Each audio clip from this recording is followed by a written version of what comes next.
So this is Chapter 2, Part 1 of our lecture videos. So Chapter 2 is journal entries and T accounts, but let's just back up for a moment and talk about Chapter 1 just as a review.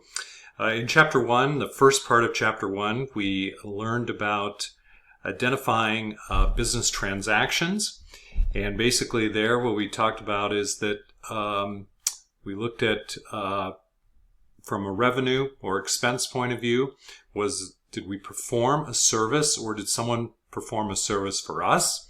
And was there an exchange of value? If there was, then we have a business transaction, and then we're going to record that transaction in our accounting records. Okay?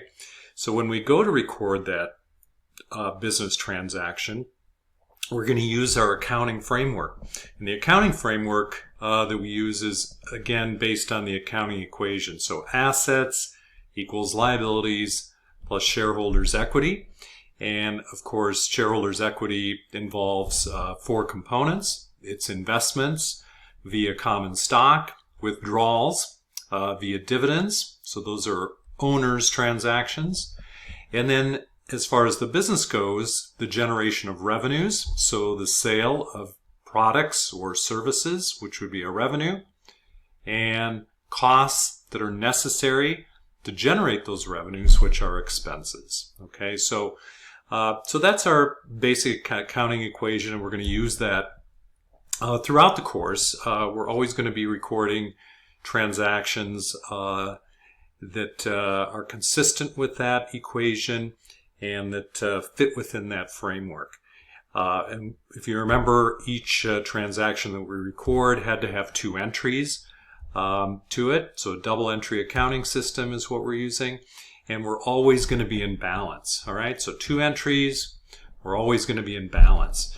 And so basically what happened is that was where we ended up the first part of Chapter 1. And then from there, we used that information to prepare our financial statements. And then that way we were able to communicate to the users what our results of our operations were, in other words, profitability, and what our financial position was, or in other words, our liquidity. Okay?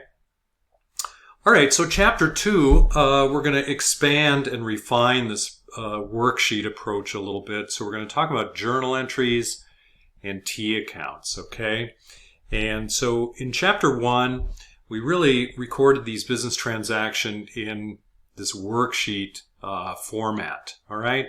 Now the problem with the worksheet is that if you think about any large business, and let's say we were doing this on a manual basis, any large business, that worksheet would soon grow to be the size of many city blocks. Just we'd have a number of accounts, we could have hundreds of accounts, and we'd certainly have many, many transactions. We'd have, in some cases, millions of transactions. Of course, now we really use computers to do our accounting, but even with computers, if we were to spit out a portion of the worksheet, we'd find that really we would have no idea what that transaction was about. So we'd have maybe a number that's input somewhere in the worksheet, but would have no idea what that number meant. So not only would it be cumbersome to use, but there would be no way of tracking what that transaction was. There's no descriptions in the worksheet or anything.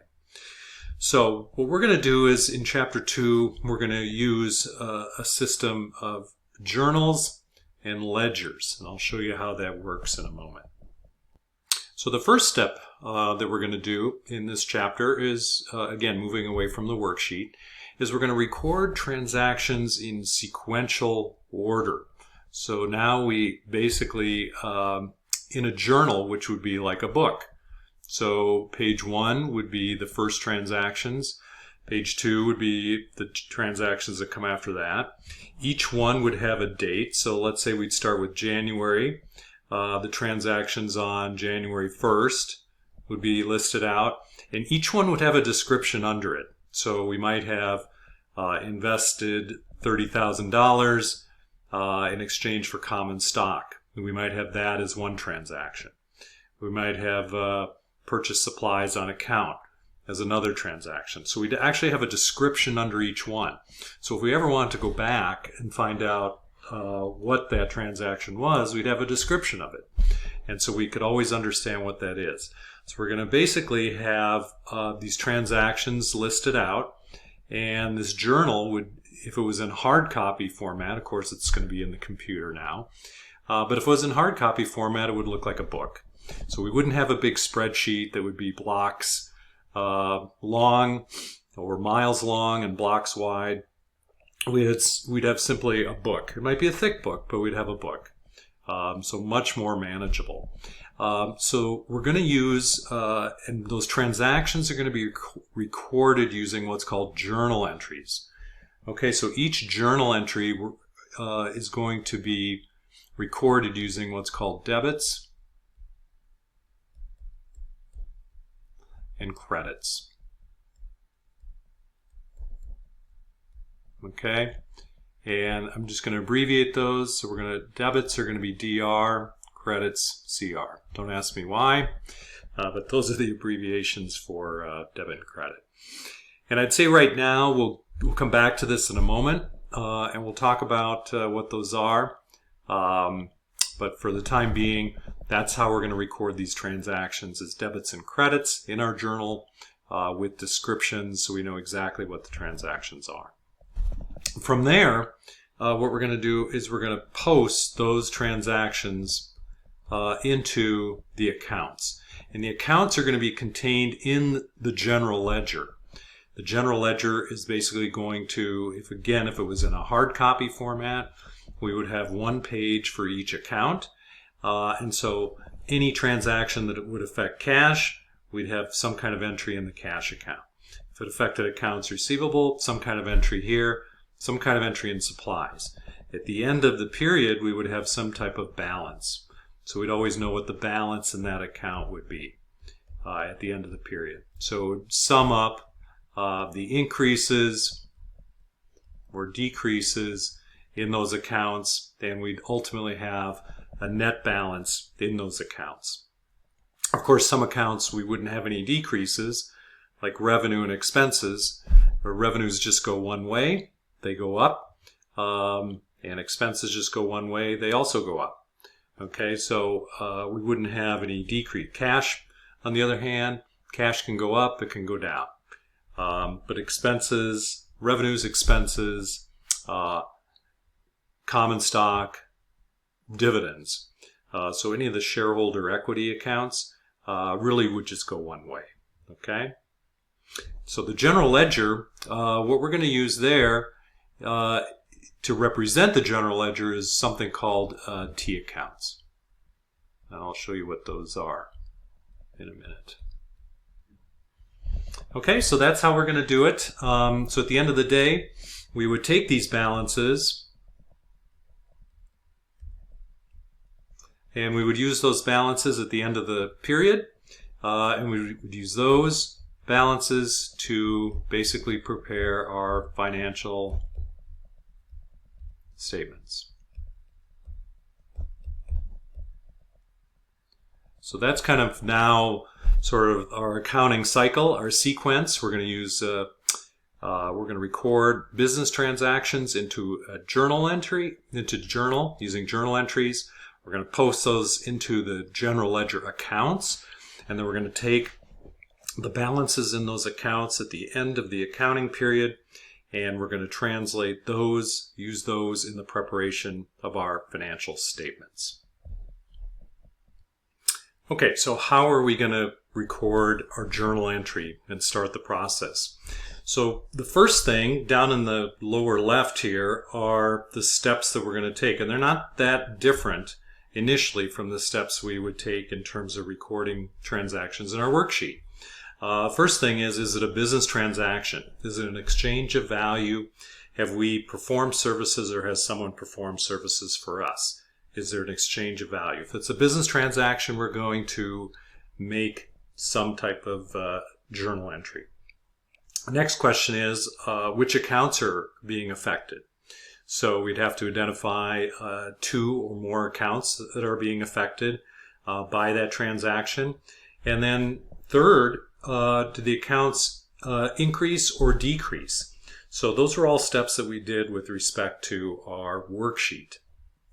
Finally, when we switch over now to preparing a journal entry, instead of doing positives and negatives, so assets either are a positive, say cash is either a positive or cash is a negative number, what we're going to do is reflect increases and decreases in the accounts by using debits and credits. So debits and credits are going to take the places of pluses and minuses.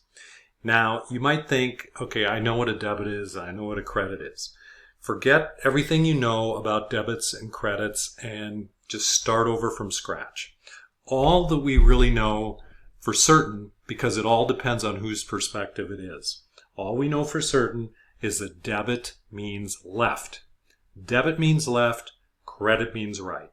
So what I've done is I've prepared what's called a T account for each one of these accounts. So for, let's say, assets, this could be any account in assets. It could be cash.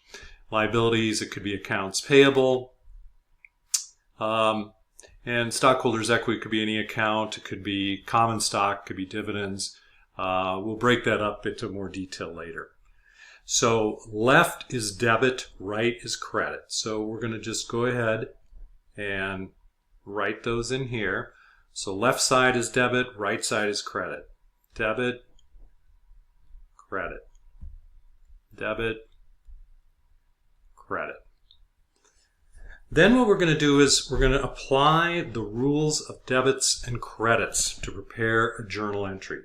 Now the rule of debit and credit says that an increase in an asset is a debit, and an increase in a liability or an equity account or an account that increases shareholders' equity is a credit. Okay, so for instance, common stock increases shareholders' equity, it would be a credit. Revenue increases shareholders' equity, it would be a credit. Okay, so we're going to go ahead and just use this rule of debits and credits to fill in the above. So an increase in assets is a debit, so any increase would be a debit, any decrease would be a credit. An increase in a liability is a credit, so any increases on the credit side, decreases are on the debit side. And same thing with stockholders' equity. Any increases are on the credit side, decreases are on the debit side. And what we can do is on stockholders' equity, since the stockholders' equity items only go one way, we can actually do those as well. So we can just draw out each one of those. And so first of all, common stock, and I'm just going to abbreviate that, common stock would always be a credit because it increases shareholders' equity. Revenues would also always be a credit because they increase shareholders' equity. Dividends, on the other hand, would always be a debit because they decrease shareholders' equity. And expenses would also be a debit always because expenses always decrease shareholders' equity. So that's our basic rule of debit and credit, and this would apply to every single transaction we're ever going to make. So if there's ever something that you want to have as a cheat sheet, whenever you're making a journal entry, it would be to have this diagram in front of you at all times so that you understand exactly what the rule of debits and credits are. And it's pretty simple to remember after a certain point. Once you determine that cash goes up, for instance, cash would be a debit. If cash were to go down, cash would be a credit because it's an asset. So we'll come back in the second part and go through an example.